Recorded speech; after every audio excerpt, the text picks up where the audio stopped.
The laughter came from the kitchen. Emily's laugh, high and bright.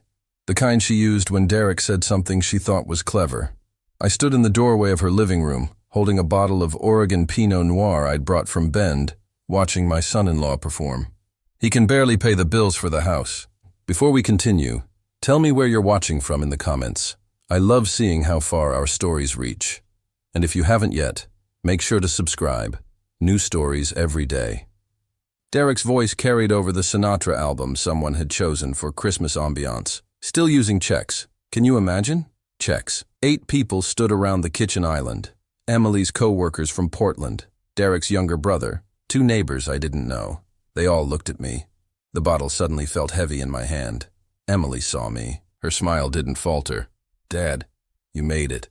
She crossed the kitchen, took the wine, kissed my cheek. Her perfume smelled expensive. "Derek was just telling everyone about the time you tried to Venmo him for dinner and ended up sending it to some guy in Ohio." "That was 2 years ago," I said. "Still funny," Derek said. He wore a sweater that probably cost $300. Charcoal gray, cashmere. His grin held nothing warm. "The guy in Ohio thanked you, though. Bought himself a nice steak." More laughter. Polite, uncomfortable. The kind that happens when someone has to laugh because the host is laughing. I set my coat on the chair by the door. "Where are Sam and Lily?" "Upstairs. iPads." Emily poured wine into glasses, mine last. "They'll come down for dinner." I took the glass, sipped. It was good wine. I'd paid $47 for it at a winery outside Sisters 3 weeks ago. Drove 2 hours specifically to pick a bottle Emily would like.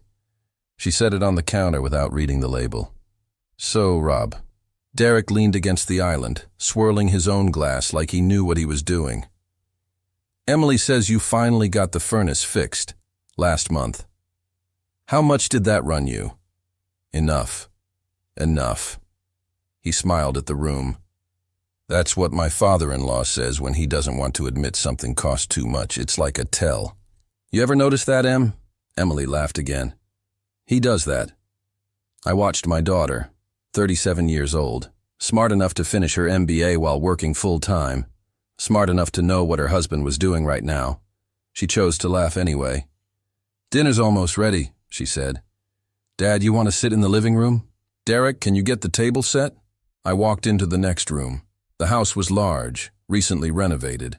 Hardwood floors, vaulted ceilings, windows facing the Willamette River. They'd bought it in 2017. I'd co-signed the mortgage because Derek's credit wasn't good enough on its own. Emily said it was temporary, just until Derek's bonus cleared. The co-sign was still on the loan. From the kitchen, Derek's voice, "He's still driving that Subaru from 2008. Thing's got 240,000 miles. I offered to help him find something newer, but you know, Rob, sentimental." I sat on the couch. The coffee table held a bowl of those decorative balls people put in bowls at Christmas. Silver and white, meaningless. My phone buzzed. Text from Emily, sent 2 minutes ago while I was still in the kitchen.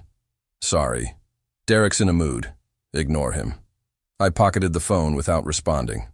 On the wall above the fireplace hung a photograph from their wedding 9 years ago. Emily in white, Derek in a tuxedo, me standing beside them in a rented suit that didn't fit right because I'd lost weight that year. My wife had been dead 7 months. I'd paid for the wedding, $34,000. Emily said they'd pay me back. They never did. Footsteps on the stairs. Sam appeared first, 12 years old, tall like his father, holding an iPad. Lily followed, 9, still small, wearing a dress with reindeer on it. "Hi, Grandpa," Lily said. "Hi, sweetheart." She hugged me quickly, then returned to the stairs. Sam nodded, didn't speak, went back up. I heard a door close. Dinner was at 6:30. We sat around a table that could seat 12. Me, Emily, Derek, the neighbors, Derek's brother, 2 women from Emily's office. The children ate upstairs. Emily said they preferred it. Derek carved the roast. "This is from that butcher in Lake Oswego. Costs a fortune, but Em likes it so." He glanced at me. "Worth it, right, Rob? You spend money on what matters." "Sure." Not like Rob, though. Derek handed plates down the table. "Rob's more of a Costco guy. Bulk savings, am I right? Emily touched his arm. Derek. What? I'm just saying your dad's practical. Nothing wrong with that. He raised his glass. To practicality. Nobody toasted. I ate the roast. It was good. Probably $80 a pound. Emily asked about my week. I said it was fine. She asked if I'd seen Dr. Patel for my checkup. I said I had. She asked if everything came back okay. I said it did. Derek checked his phone 3 times during the conversation. After dinner, while Emily and her co-workers cleaned the kitchen, Derek pulled me aside. Got a minute? We walked into his home office. Leather chair, glass desk, framed degrees on the wall. MBA from University of Oregon, certificate from some leadership program. A photo of him shaking hands with the mayor. Derek sat. I stood. He didn't offer me a chair. So.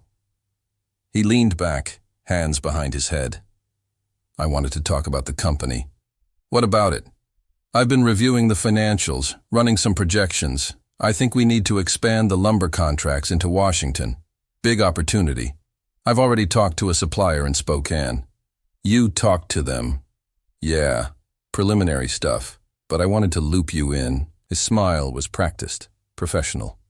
Since you're technically still on the board. I'm on the board. Right, technically. He pulled a folder from his desk drawer, slid it across to me. Here's the proposal. Take a look when you get a chance. We'd need to move fast. Q1 is the window. I opened the folder. Glossy printouts, charts, projected revenue, all addressed to Derek Keene, Director of Operations. My name appeared nowhere. This is already drafted, I said. I like to be prepared. I closed the folder, set it back on his desk. I'll review it. Great. He stood, extended his hand. Appreciate your flexibility, Rob. I know change isn't your thing, but trust me, this is the right move. I shook his hand.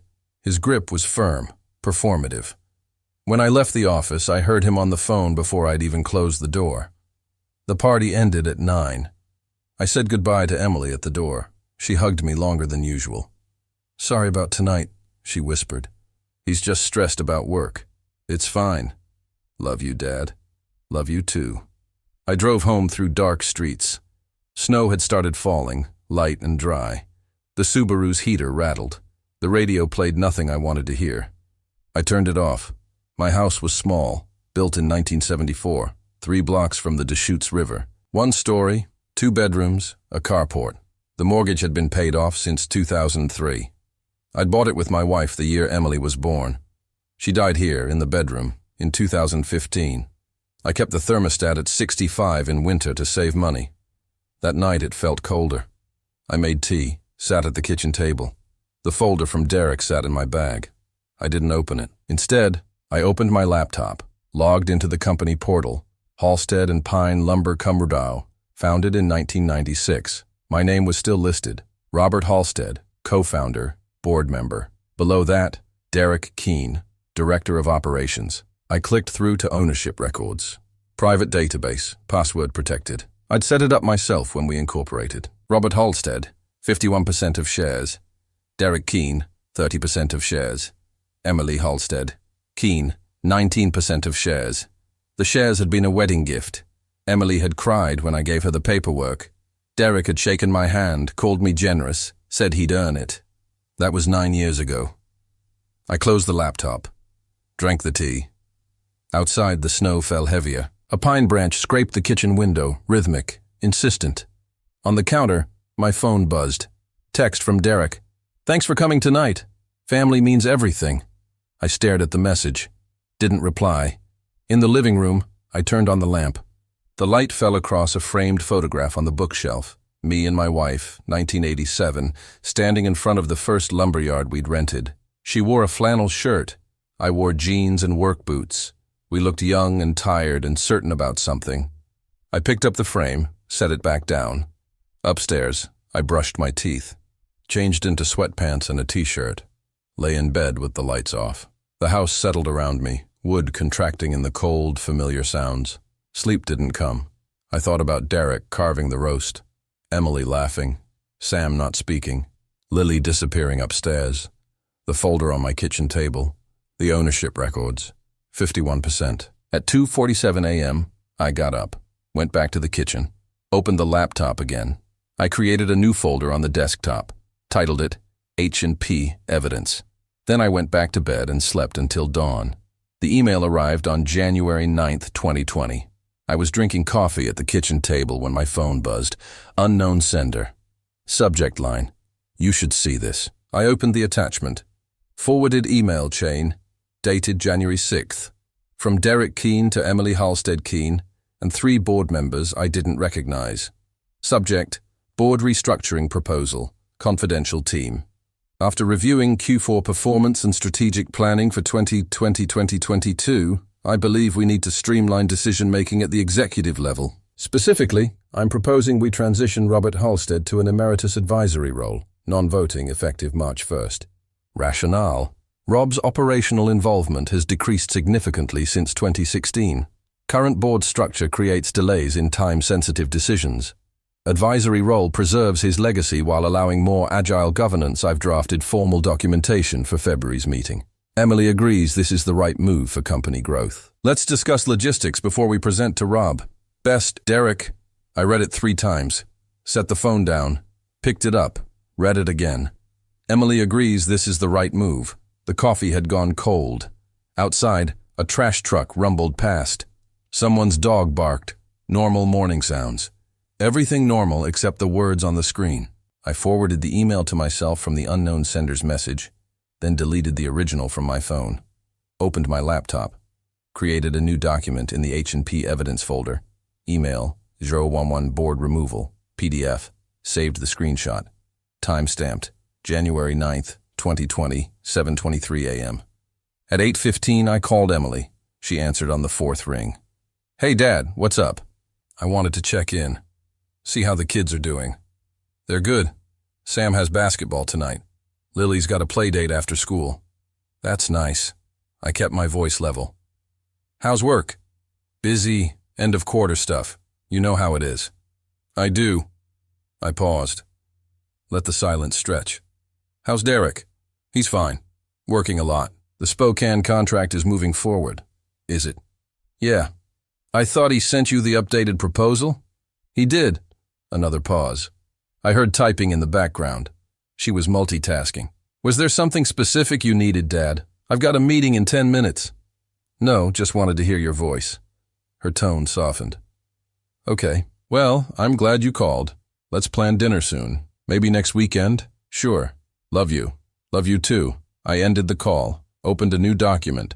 Call log 01, TXT. Recorded the date, time, and summary. Emily gave no indication she was aware of Derek's board restructuring proposal, either lying or genuinely unaware of email I received. Note: she mentioned Spokane contract moving forward. Derek proceeding without board approval. At 10 a.m., I drove to the Halstead and Pine office, small building on the east side of Bend, near the Old Mill District. 12 employees, mostly logistics and sales. I'd worked from home since 2016 after the heart surgery. Doctor's orders. Derek had suggested it. Said I should rest, enjoy retirement, stay involved remotely. I walked through the front door. Carol, the receptionist, looked up from her desk. 62 years old, worked for us since 1998. She'd brought flowers to my wife's funeral. Mr. Halstead. She stood. I didn't know you were coming in. Thought I'd check on things. Derek's not here. He's in Portland for meetings. That's fine. I just need to review some files. She hesitated. He didn't mention you were coming. I don't need his permission, Carol. I'm still on the board. Her expression changed, something like sympathy or pity. Of course. Conference room's open. I spent 2 hours in the conference room with company files. Contracts, invoices, board meeting minutes from the past 18 months. I photographed everything with my phone, methodical, page by page. At 12:30, Carol knocked. Mr. Halstead, can I talk to you? I looked up. She closed the door behind her, sat across from me. I sent you that email, she said quietly. I set my phone down. Why? Because it's wrong. She folded her hands on the table. I've watched Derek for 4 years. The way he talks about you when you're not here. The way he... She stopped, started again. You built this company, you and Mrs. Halstead. Derek acts like it's his. Emily knows. Carol nodded. She was copied on the original email. She responded 2 hours later, said, "Let's discuss at home tonight." You have that response? I deleted it from the server, but I saved a copy first. She pulled a folded paper from her pocket, slid it across the table. I unfolded it. Email from Emily to Derek, January 6th, 9:47 p.m. I think this is the right move long term. We need to be strategic about how we present it. Let's make sure we have the votes locked before February's meeting. I read it twice, folded it, put it in my jacket pocket. Thank you, Carol. I don't want to see you pushed out of your own company. She stood. If you need anything else, documents, emails, whatever, you let me know. After she left, I sat alone in the conference room. The walls were decorated with framed photos from company milestones. Groundbreaking in 1996. First major contract in 1999. Employee Christmas party, 2003. My wife was in most of them, smiling, holding paperwork, standing beside lumber stacks. I took photos of the photos, added them to the evidence folder. At 3 p.m., I drove to the bank, met with Christine Yao, the branch manager I'd worked with for 15 years. We sat in her office, door closed. I need documentation of all transactions related to Halstead and Pine accounts, I said, going back 2 years, personal and business. Christine folded her hands. That's a significant request. May I ask why? Internal audit. She studied my face. Robert, if there's something irregular, I need to verify some things, that's all. She typed on her computer. I can have this ready by Monday, but if you suspect fraud or misappropriation, there are formal procedures. Not yet. I leaned forward. Christine, this stays between us. Of course. I left the bank with a receipt for the records request. Added it to the folder, Bank Records Request 01, PDF. That evening, I made dinner. Chicken, rice, steamed broccoli. Ate at the kitchen table with the laptop open.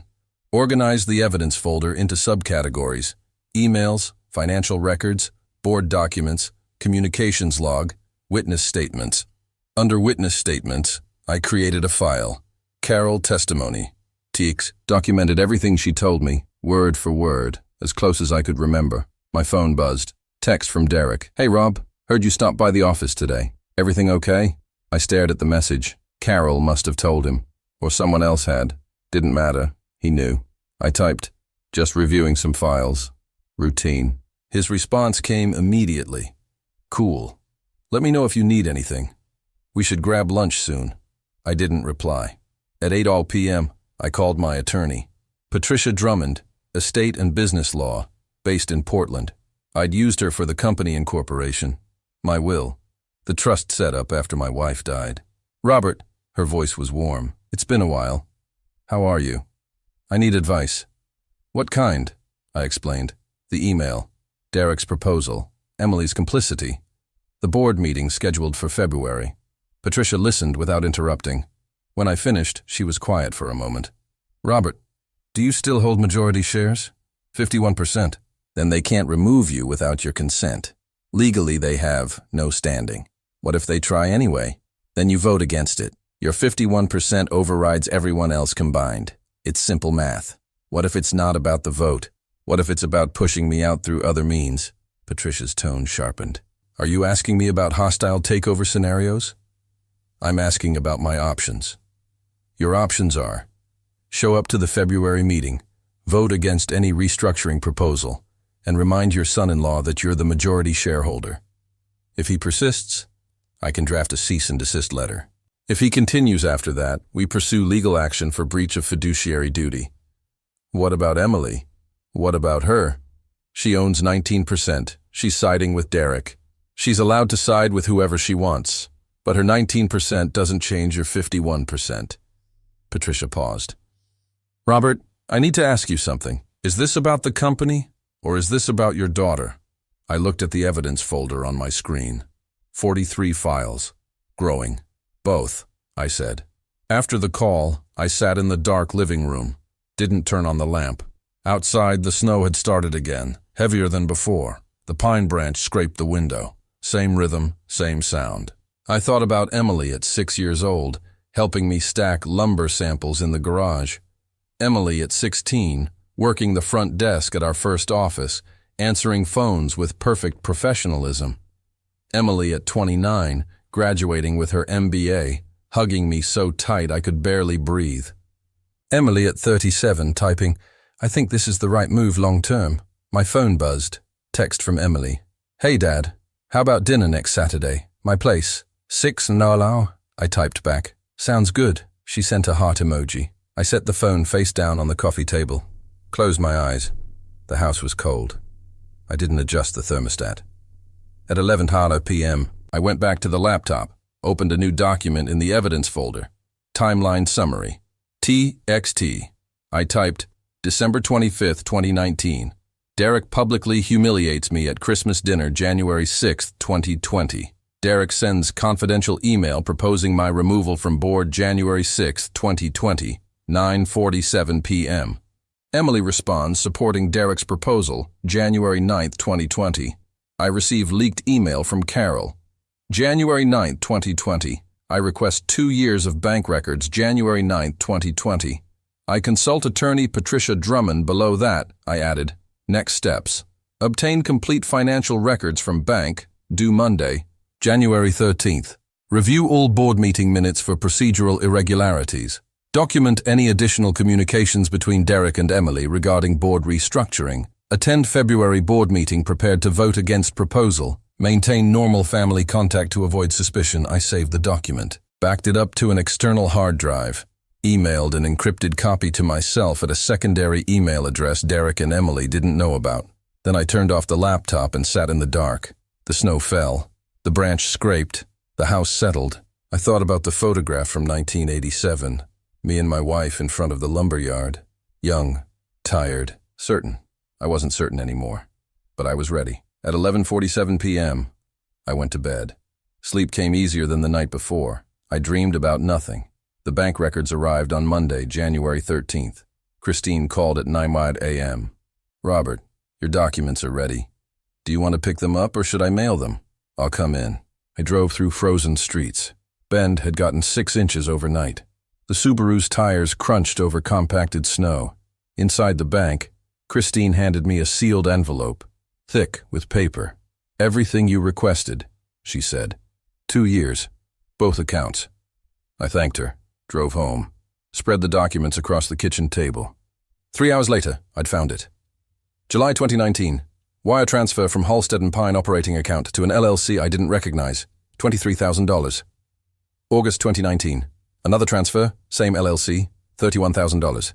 September, $18,500. October, $27,000. 4 transfers. Total, $90,500. All authorized by Derek Keene, Director of Operations. I called Patricia Drummond. "I need you to investigate an LLC, Summit Cascade Holdings, registered in Oregon. I need to know who owns it. I can run that through the Secretary of State database. Give me an hour." She called back at 2:15 p.m. Summit Cascade Holdings was registered in June 2019. Sole member, Derek Keene. I closed my eyes. He's been moving company money into his personal LLC. If those transfers weren't properly documented as loans or salary, yes, that's embezzlement. What do? Document everything. I'll draft a demand letter requiring full accounting of those transfers. If he can't provide legitimate business justification, we escalate to the district attorney. I hung up, added the bank records to the evidence folder, financial records, wire transfers, 2019 PDF. Created a new document, embezzlement summary, TXT. That night, Emily called. "Dad, about Saturday dinner. Can we reschedule?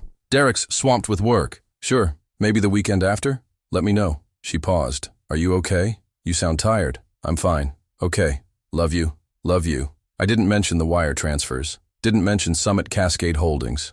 Kept my voice level, calm, normal. The evidence folder grew. By the end of January, I had 47 documents. By mid-February, 63. Board meeting minutes showing Derek had approved contracts without proper voting procedures. Email chains where he'd negotiated deals using company resources for his LLC. Carol sent me everything she could access without raising suspicion. The February board meeting was scheduled for the 18th. Patricia drafted my response to Derek's restructuring proposal. A formal letter asserting my rights as majority shareholder, demanding full financial audit, and threatening legal action if the proposal proceeded. Derek canceled the meeting on February 15th. Sent an email to the full board. Due to unforeseen circumstances, February's meeting is postponed until March. New date TBD. No explanation, no follow-up. March came. Then, the pandemic hit. On March 17, 2020, Oregon issued stay-at-home orders. Businesses closed, schools shut down, the world contracted into houses and screens. I was already isolated. Now, everyone else was too. Derek sent an email to the board on March 20th. Given current circumstances, all board meetings will be held via Zoom until further notice. I'll send calendar invites as the situation develops.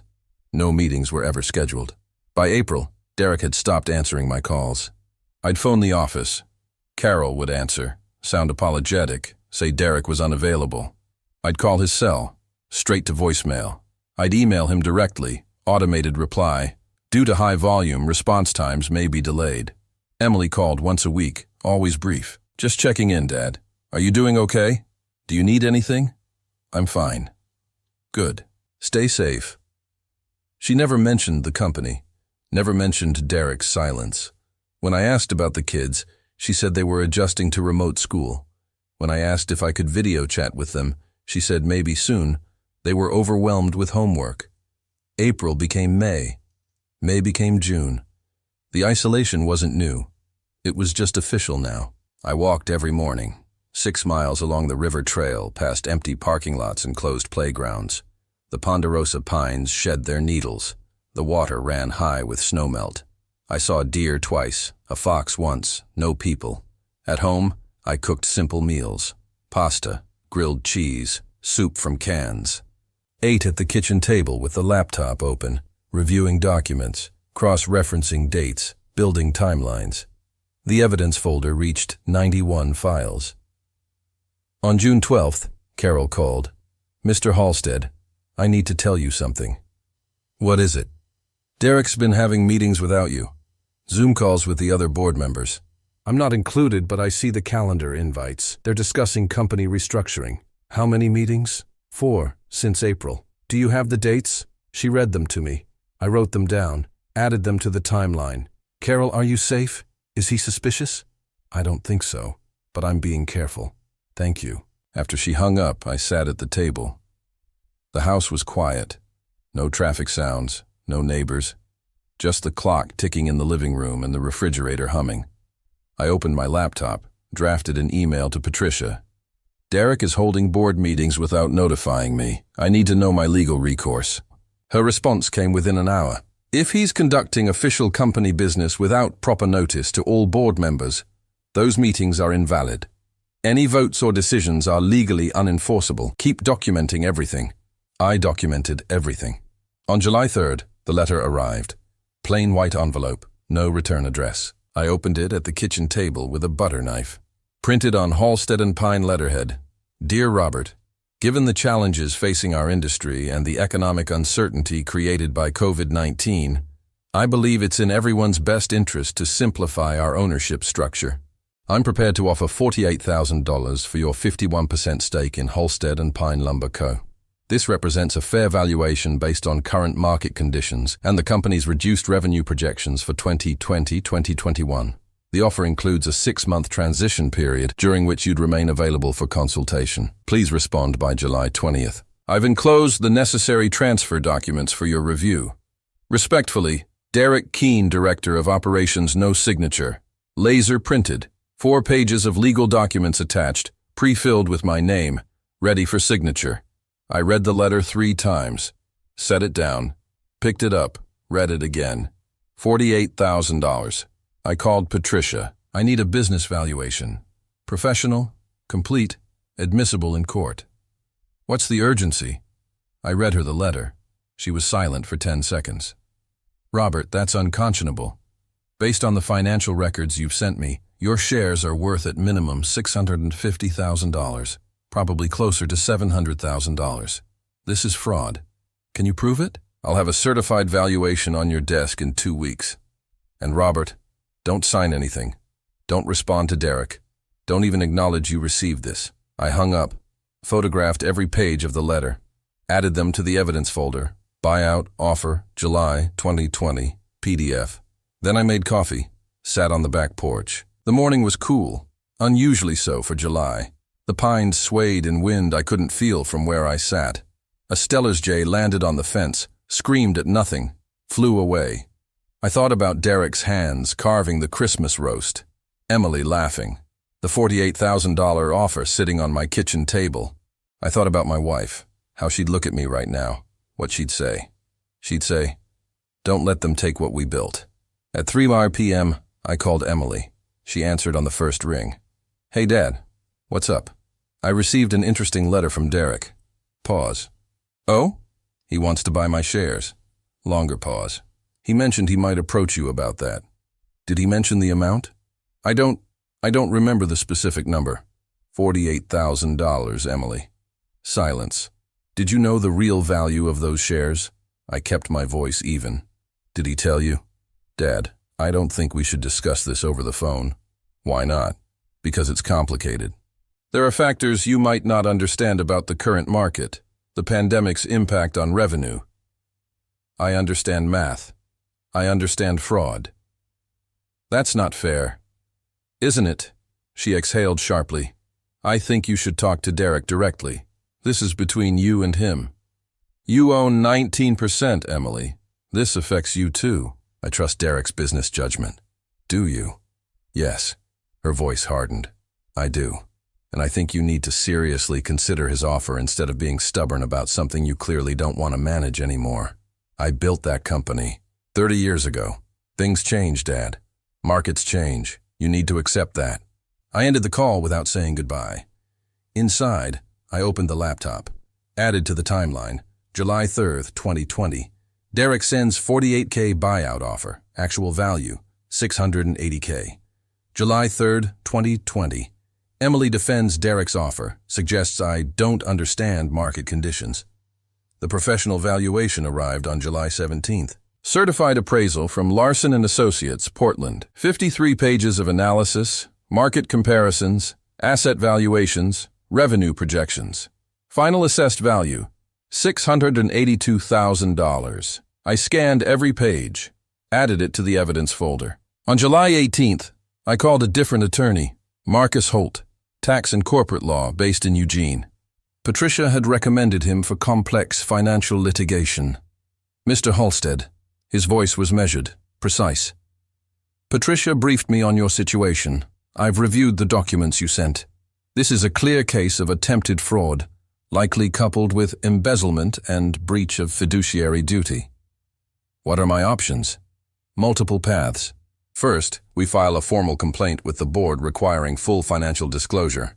Second, we demand Derek's resignation as Director of Operations.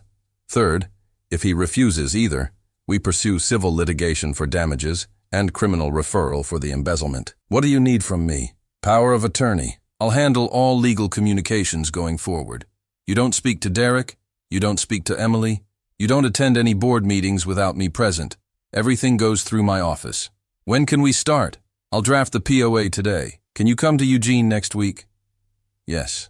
On July 23rd, I drove 2 hours to Eugene. Met Marcus Holt in his office, corner suite, 10th floor, windows overlooking the Willamette River. He was 55, gray hair, sharp suit, the kind of lawyer who charged $450 an hour and earned it. I signed the power of attorney. He notarized it, shook my hand. "Robert, I want you to understand something. This process will take months, maybe longer. Your daughter will likely cut contact.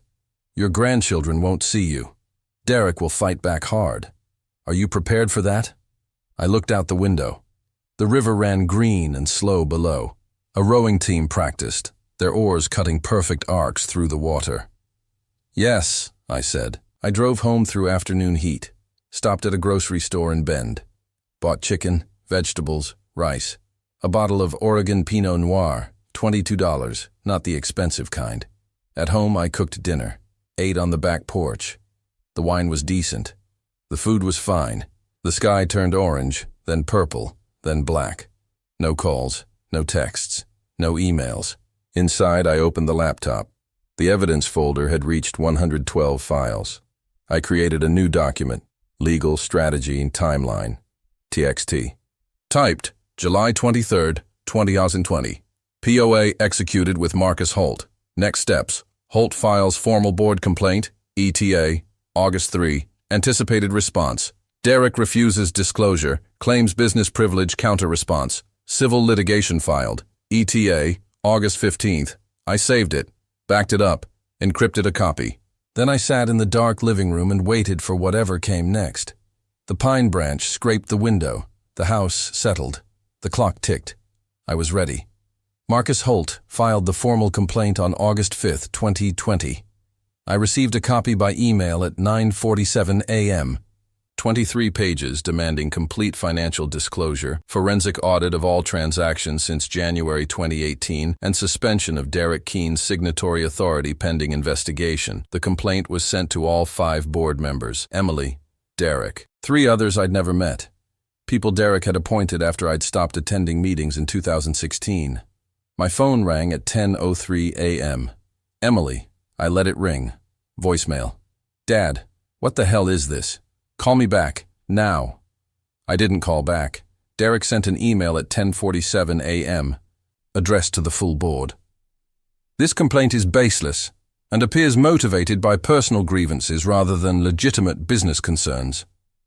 I've operated with complete transparency and will cooperate fully with any reasonable audit process. However, I object to the inflammatory language and request this matter be handled through proper internal channels rather than external legal threats. Marcus forwarded me the email with a single line. Predictable. Stay silent. I stayed silent. The board voted 3-2 to authorize an external audit. Marcus hired Whitman and Pierce, a forensic accounting firm in Portland. They started work on August 24th. September passed. October. The leaves turned yellow and orange along the river trail. I walked every morning, 6 miles, sometimes 7. The air grew colder. Frost appeared on the grass. I bought a heavier jacket. Emily stopped calling. No texts, no emails. Silence. On October 12th, Carol called. Mr. Halstead, they're here. Who? The auditors. 2 of them. They've been in the conference room for 3 days going through everything. Has Derek said anything? He's barely in the office. When he is, he stays in his office with the door closed. Thank you, Carol. The preliminary audit report arrived on November 18th. Marcus called me at 7 a.m. Robert, we have him. I was making coffee. I set down the pot. What did they find? $127,000 in fraudulent contract payments. Derek created shell vendors, fake companies with P.O. boxes, and authorized payments to himself. The money went through Summit Cascade Holdings, then into his personal accounts. It's textbook embezzlement. I sat down at the kitchen table.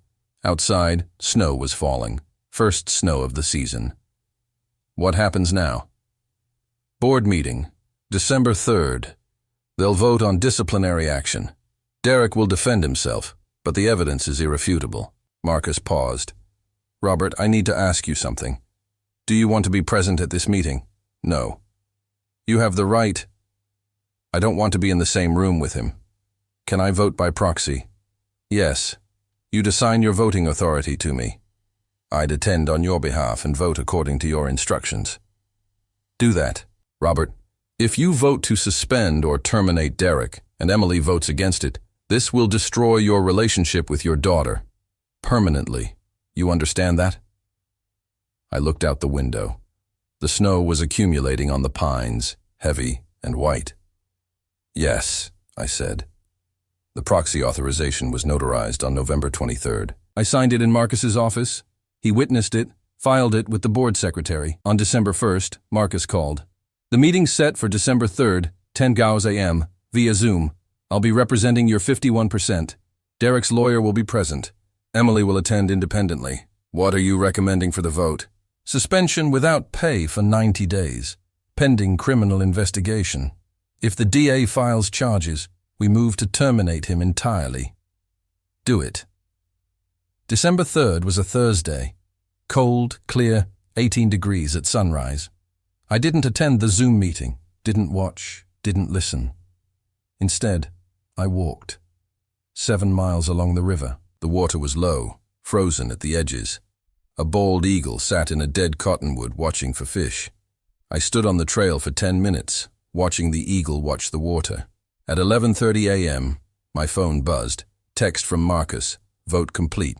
3-2 in favor of suspension. Derek is out for 90 days, effective immediately. Emily and one other board member voted against. I'll call you this afternoon. I put the phone back in my pocket, kept walking. At home, I made lunch. Soup from a can, crackers, sat at the kitchen table. The house was quiet. Marcus called at 2 p.m. It's done. Derek's suspended. No pay, no authority, no access to company accounts. He tried to argue the audit was flawed, but the evidence was overwhelming. The board had no choice. Did he know it was me? Your vote was by proxy, technically anonymous. But Robert, he's not stupid. He knows you have 51%. He knows the math. What did Emily say? She argued for a reprimand instead of suspension. Said Derek made mistakes, but didn't act with criminal intent. When the vote failed, she left the meeting immediately. Didn't say goodbye to anyone. I closed my eyes. What happens next? We wait. If Derek contests the suspension, we proceed to civil litigation. If he accepts it, he'll serve 90 days and likely resign. Either way, you've won. After Marcus hung up, I sat at the table. The soup had gone cold. I didn't reheat it. My phone buzzed. Text from Emily. I hope you're happy. You've destroyed this family. I read it 3 times. Typed a response. I didn't embezzle $127,000. Deleted it. Typed, he stole from the company. From us. Deleted it. Typed, I'm sorry you can't see the truth. Deleted it. I set the phone down without responding. December became January. January became February. The 90-day suspension would end March 3rd, 2021. Derek didn't contest it. Didn't file a countersuit. Didn't issue any public statement. Carol called once a week with updates. He hasn't been in the office at all. I heard from his secretary he's looking for work in Boise. And Mr. Halstead, Emily hasn't been in either. Is she still on the board? Technically, yes. But she hasn't attended any meetings since December. On February 8th, I received a letter from Derek's attorney. Plain envelope, Portland postmark. Mr. Halstead, my client, Derek Keene, wishes to avoid further conflict and requests a private settlement of all outstanding matters. He is prepared to resign from Halstead and Pine, effective immediately in exchange for mutual releases and non-disparagement agreements. Please have your counsel contact our office to discuss terms. I forwarded it to Marcus. He called back within an hour. They're trying to avoid criminal prosecution. If Derek resigns quietly, he thinks the DA won't pursue charges. Will they? Depends on whether you want to press it. The evidence is strong enough for a conviction, but prosecution takes time, costs money, and drags your family through a public trial. What do you recommend? Marcus was quiet for a moment. Robert, you've already won. Derek's out. The company's protected. Your shares are secure. Pushing for criminal charges won't give you anything except more pain. It would give me justice. Justice isn't always worth the price. I thought about that. Thought about Emily's text. Thought about Sam and Lily, 12 and 9, who hadn't seen their grandfather in over a year. Accept the resignation, I said. No criminal referral, but I want a full accounting of every dollar he took, and I want repayment terms in writing. I'll draft the settlement. Derek resigned on February 22, 2021. The settlement required him to repay $127,000 over 5 years at 6% interest. If he missed a payment, the DA retained the right to reopen the case. I never saw the money. He defaulted on the first payment. Marcus sent a demand letter. Derek's attorney responded that he'd filed for bankruptcy. It didn't matter. He was gone. On March 15th, I drove to the Halstead and Pine office. First time since January 2020, 14 months. Carol was at the front desk. She stood when I walked in. Mr. Halstead. Hello, Carol. It's good to see you. The conference room was empty. I sat in my old chair. The framed photos were still on the walls. My wife in 1999, standing beside a lumber stack smiling. I sat there for an hour. Didn't review files. Didn't check emails. Just sat. At noon, I drove home. Made lunch. Soup and crackers again. My phone was silent. No calls. No texts. I opened the laptop. The evidence folder had 143 files. I backed it up to an external drive. saved an encrypted copy to the cloud. Then I closed the laptop and didn't open it again for 3 days. Outside, the snow was melting. The river ran high with runoff. Spring was coming. I sat on the back porch with coffee. The pines swayed. Estella's jay screamed from the fence. I thought about Derek's face at Christmas, carving the roast. Emily laughing. The $48,000 offer. The 143 files. I thought, did he know it was me? And then I thought, it doesn't matter. He was gone. That was enough. Derek called on April 14th, 2021. I was washing dishes when the phone rang. Unknown number. I answered. You think you're clever? His voice came through tight, controlled, angry, but trying not to sound angry. I set down the dish, dried my hands on a towel. Derek, I know what you did. The audit, the proxy vote, all of it. You orchestrated this whole thing. I didn't embezzle company funds.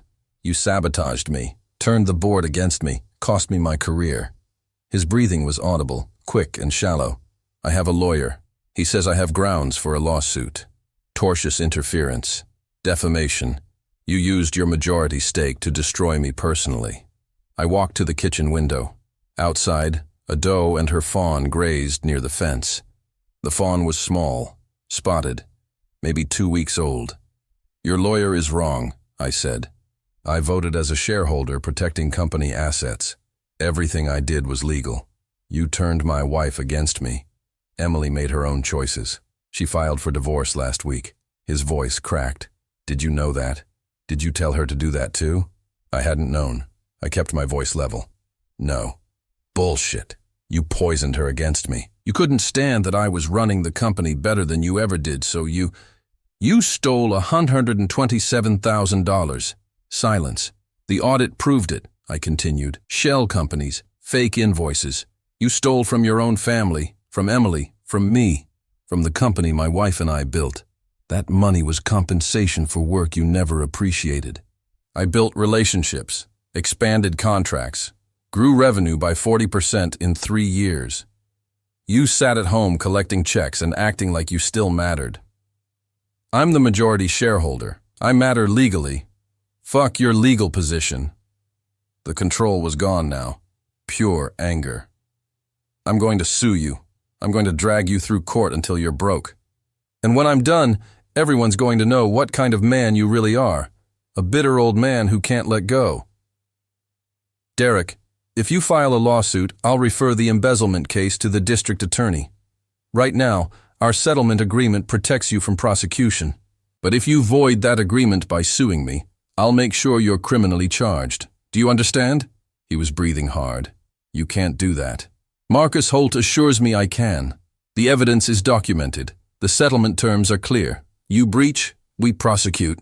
I have kids, you son of a bitch, Sam and Lily. What happens to them if I go to jail? You should have thought about that before you stole. I'm their father.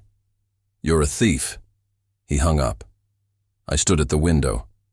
The doe lifted her head, ears swiveling. The fawn kept grazing.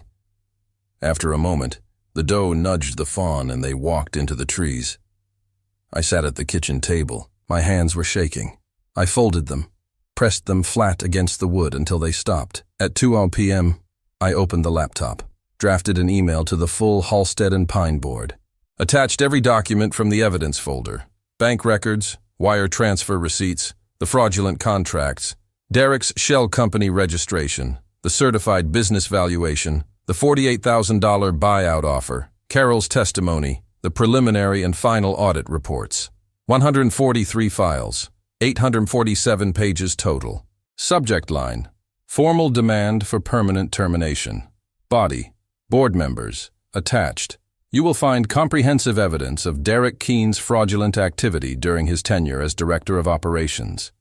This includes $127,000 in embezzlement via shell company, Summit Cascade Holdings, attempted fraud via grossly undervalued buyout offer, $48K versus $682K certified value.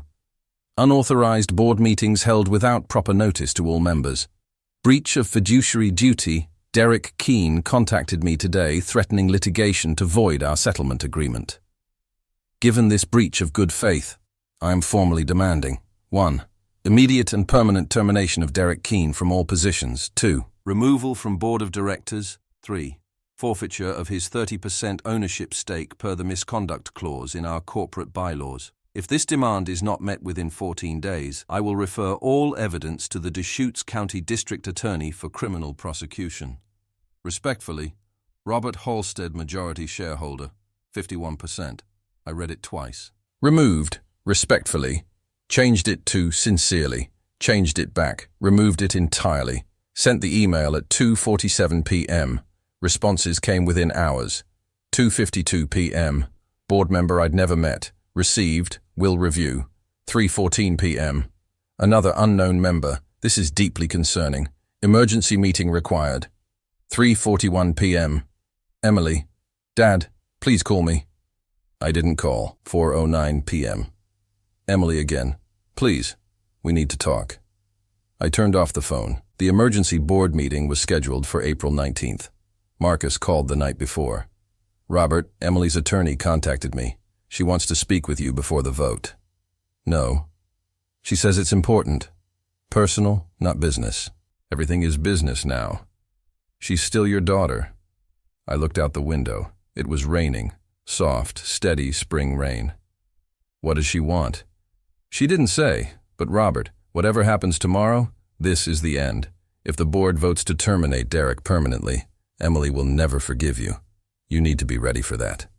I'm ready. Emily called at 7 a.m. on April 19th. I let it ring. Voicemail. Dad, it's me. Please. I know you're angry. I know you think I betrayed you. But I need you to understand. I didn't know about the money. I swear I didn't know. Derek told me everything was legal, that the LLC was for tax purposes, that the buyout offer was fair market value. I believed him. Her voice broke. I'm divorcing him. I filed last week. I'm taking the kids and moving back to Bend. I found an apartment near the river. Sam starts school here in the fall. I'm trying to fix this, Dad. I'm trying to do the right thing. Pause. Breathing. But if you do this, if you get him permanently fired and take his shares, he'll have nothing. No income, no assets, no way to pay child support. Sam and Lily will suffer, not Derek. Them. Long pause. I know you don't owe him anything. I know what he did was wrong. But please, please think about your grandchildren. They love you. They ask about you. Don't punish them for their father's mistakes. The voicemail ended. I sat at the table. The coffee had gone cold. Rain drummed against the roof. I picked up the phone, dialed Emily's number. She answered immediately. Dad, I heard your message. Thank you. Thank you for calling back. Emily, Derek threatened to sue me yesterday. He called me, screamed at me, told me he'd destroy me in court. He voided the settlement in bad faith. This isn't about punishment. It's about protecting what's left. I know he did that. He told me. I'm so sorry. Are you? Silence. Are you sorry he called me? I asked. Or are you sorry he got caught? That's not fair. You voted against his suspension. You defended him to the board. You knew about the audit results and you still took his side. He's my husband. I was ex-husband. I was trying to hold my family together. By letting him steal from yours? She was crying now, full tears. I made a mistake. I was wrong. I'm admitting that. What more do you want? I want you to let me do what I should have done 18 months ago. What's that? Protect this company from people who want to destroy it, even if it destroys us? I closed my eyes. Thought about Christmas 2019. Derek carving the roast. Emily laughing. Sam silent. Lily disappearing upstairs. You destroyed us when you laughed at his joke, I said. I hung up. The board voted at 10 more a.m. I didn't attend. Marcus represented my proxy again. He called at 11:23 a.m. It's done. 4-1. Derek's terminated permanently. His shares are forfeited per the misconduct clause. He's out completely. How did Emily vote? Against. She was the only one. Did she say anything? She read a prepared statement, asked the board to consider rehabilitation instead of termination, said Derek's children would suffer. When the vote failed, she resigned from the board effective immediately. I set down the phone, walked to the window. The rain had stopped. The pines dripped water, slow and rhythmic. Robert? Marcus's voice from the phone. Are you there? I'm here. You won, completely. The company's secure. Derek's gone. Your shares are protected. It's over. Thank you, Marcus. What will you do now? I looked at the evidence folder on my laptop. 143 files. Months of work, documentation, proof, justice. I don't know, I said. Emily didn't call again, didn't text, didn't email. April became May. May became June. June became December. 8 months of silence. I walked the river trail every morning, 7 miles, sometimes 8. The seasons changed. Spring turned to summer, turned to fall, turned to winter again. Carol sent updates monthly. The company was stable. Revenue was recovering. A new director of operations had been hired, someone from outside the family, no connection to Derek or Emily. In November, I received a letter, handwritten. Portland postmark. Dad, I don't expect you to forgive me. I don't know if I'd forgive me either, but I need you to know. I see it now. What Derek was, what I let him do, what I became by defending him. I'm in therapy, twice a week, trying to understand how I chose him over you. The therapist says it's complicated. Loyalty, fear, denial. I don't know. All I know is I was wrong. Sam asks about you every week. He remembers fishing with you at Cultus Lake when he was 7. He wants to know if you still have the cabin. Lily found a photo of you and Grandma at our wedding. She put it on her nightstand. I'm not asking you to fix this. I'm just asking you to know I'm sorry, truly sorry. Emily. I read the letter 3 times, folded it, set it on the kitchen table. 3 days later I wrote back, Emily, I received your letter. I appreciate your honesty. Tell Sam the cabin is still there. Tell Lily I think about her every day. I'm not ready for more than that yet. Maybe someday. Dad, I mailed it on December 3rd, 2021. Exactly 1 year after the first vote to suspend Derek. Christmas came. I spent it alone. Made dinner, chicken, rice, vegetables, ate at the table with the TV off. Went to bed at 9. On December 27th, my phone buzzed. Text from Emily. Thank you for writing back. That's enough for now. I didn't reply. Outside, snow fell. The pines bent under the weight. The house was warm. I'd turned the thermostat to 68. Progress, maybe. Summer 2021 passed in silence. I walked the river trail every morning. 7 miles. The water ran low in August, exposing rocks that hadn't seen sunlight in years. I watched ospreys dive for trout, counted deer, avoided people. Carol sent monthly reports. The company was stable. Revenue projections were positive. The new director of operations, a woman named Janet Reese, 53, no family connections, 20 years in lumber distribution, was methodical and competent. She'd never met Derek, didn't know Emily. That mattered. In September, Carol mentioned Derek in passing. I heard he found work in Boise, sales position, some construction supply company. Good for him, I said. I meant it. Distance was good. Boise was 400 miles away. October brought the first snow. I bought firewood, stacked it under the carport. The pile was smaller than previous years. I was alone now. Didn't need as much heat. On November 8th, Emily's letter arrived. I read it 3 times before responding.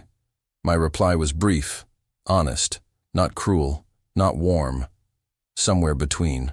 When I mailed it on December 3rd, exactly 1 year after Derek's suspension vote, I felt something shift. Not forgiveness, not reconciliation. Just, let's wait. December 27th, Emily texted, Thank you for writing back. That's enough for now. I didn't reply. But I saved the message instead of deleting it. Winter 2021 became spring 2022. The snow melted, the river rose, wildflowers appeared along the trail, lupine, paintbrush, balsam root. In April, Carol called, Mr. Halstead, I thought you should know. Emily came by the office today. Did she? She wanted to see the building. Said she hadn't been here since she resigned from the board. She asked about you. What did you tell her? That you're doing well. That you walk every day. That you still review the monthly reports I send. Thank you, Carol. She looked thin, tired, but lighter somehow, like she'd put something down. I thought about that after we hung up. Lighter. I understood. In June 2022, I received legal papers. Emily's divorce from Derek was finalized. The document listed the date, June 14th, 2022, almost exactly 2 years after Derek's $48,000 buyout offer. The settlement was simple. Emily got full custody of Sam and Lily. Derek got supervised visitation twice a month. No alimony, no shared assets. Clean break. I filed the papers in a folder labeled Family 2022. Set it on the shelf next to H&P's evidence. 2 different stories. Both finished. August 2022. I turned 68. No calls. No cards. I made dinner. Grilled salmon, roasted potatoes, salad. Ate on the back porch. The evening was warm, still. A hummingbird visited the feeder I'd hung in May. At 7:30 p.m., my phone buzzed. Text from unknown number. Happy birthday, Grandpa. Sam, I stared at the message. Read it 5 times. Typed, thank you, Sam. Sent it. 3 minutes later, Mom gave me your number. She said I could text if I wanted. Is that okay? I typed, yes. Another message. Lily wants to say hi, too. Then, hi, Grandpa. I'm 11 now. Lily. I set the phone down, looked at the pines. The hummingbird returned, hovered at the feeder, drank, disappeared. I picked up the phone, typed, hi, Lily. Happy almost birthday. When is it? Response, September 3rd. Can you come to my party? I stared at that message for a long time. Typed, let me talk to your mom first. Okay, love you, Grandpa. I didn't respond to that. Didn't know how. I didn't go to Lily's birthday party. Texted Emily instead. Not ready yet. Please tell Lily I'm sorry. Emily's response came an hour later. I understand. She'll understand too eventually. But something had changed. Sam texted every few weeks, short messages, school updates, basketball scores. Nothing deep, just contact. I responded every time, kept it brief, matched his tone. In October, Sam sent a photo. Him and Lily at Smith Rock, standing on a trail overlook, canyon behind them, both smiling. Lily had grown. Sam looked older than 14. I saved the photo. Didn't reply for 2 days. Finally sent, you both look good. Stay safe on those trails. Sam. Thanks, Grandpa. Maybe you could come with us sometime. Me. Maybe. Winter 2022 became spring 2023. The texts continued. Not frequent. Every 3 or 4 weeks. Sometimes Sam. Once, Lily sent a photo of a school art project. Watercolor painting of mountains. For you, she wrote. If you want it. I wrote back. It's beautiful. I'd love to have it. The painting arrived by mail 2 weeks later, rolled in a cardboard tube. I framed it. Hung it in the living room next to the 1987 photo of me and my wife. In June 2023, Emily called. First phone call in 18 months. I answered. Hello, Emily? Hi, Dad. Her voice was tentative. Is this okay? Calling? It's okay. The kids have been asking to see you, not just text. Actually see you. I sat down. What do you think? I think it's been long enough, if you're ready. Are you ready? Long pause. Yes, I think so. Okay. Okay? Yes, we can try. We met at Drake Park on June 24th, 2023. Neutral ground. Public. Emily brought Sam and Lily. I arrived early, sat on a bench near the river. They walked up at 11 miles a.m. Sam was tall now, almost my height. Lily was smaller, quieter, holding Emily's hand. Hi, Grandpa, Sam said. Hi, Sam. Lily let go of Emily's hand, walked over, hugged me without warning. Quick, tight, then stepped back. I missed you, she said. My throat closed. I nodded. I missed you too. We walked along the river, talked about small things. School, basketball, Lily's art class, the weather.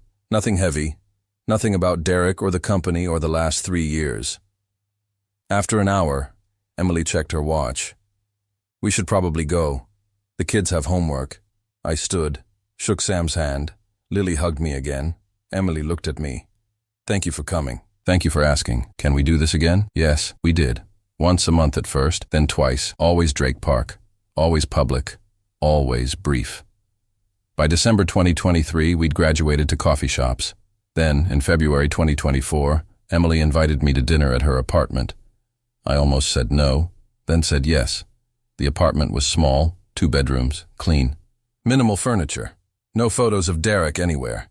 Dinner was simple: spaghetti, salad, garlic bread. The kids set the table. We ate together, talked about normal things. At 8:12 p.m., I said I should go. Emily walked me to the door. "Dad, I know we're not fixed. I know this doesn't erase anything. No, it doesn't. But I'm trying. I need you to know that." "I know." She nodded. "Okay. Good." I drove home through dark streets. The Subaru's heater still rattled. I still kept the radio off. At home, I made tea, sat at the kitchen table. The house was quiet. I opened the laptop. The evidence folder was still there. 143 files. I hadn't opened it in 8 months. I created a new folder, named it Family, Rebuilding. Moved the photo Sam had sent to it. The painting from Lily, screenshots of our text conversations. Then I closed the laptop. June 2024. I turned 70. The card arrived on June 14th. Handmade. Construction paper, markers, glitter. Signed by Sam and Lily. Inside, in Lily's handwriting, "Grandpa, Mom says you were right about everything. We love you. Can we visit the cabin this summer?" I read it 3 times. Didn't respond immediately. Set it on the kitchen table. Made coffee. Sat on the back porch. The morning was cool. The pines swayed in wind I couldn't feel. A Stellar's jay landed on the fence, tilted its head, flew away. I thought about Christmas 2019. Derek carving the roast, Emily laughing, Sam silent, Lily disappearing upstairs. I thought about the $48,000 offer, the 143 files, the 8 months of silence. I thought about Lily's painting hanging in my living room, Sam's basketball scores. Emily saying I'm trying. I picked up my phone, typed, "Yes, you can visit the cabin. July?" Sent it. Response came within minutes. Lily, "Yes, yes, yes." Sam, "Thanks, Grandpa. Can't wait." Emily, "Thank you, Dad." I set the phone down. Finished my coffee. Inside, I opened the laptop one last time. Looked at the evidence folder. 143 files. Proof. Justice. Victory. I right-clicked. Selected archive. Moved it to an external hard drive. Unplugged the drive. Put it in a drawer. The desktop was empty now. Just the default mountain wallpaper. Clean.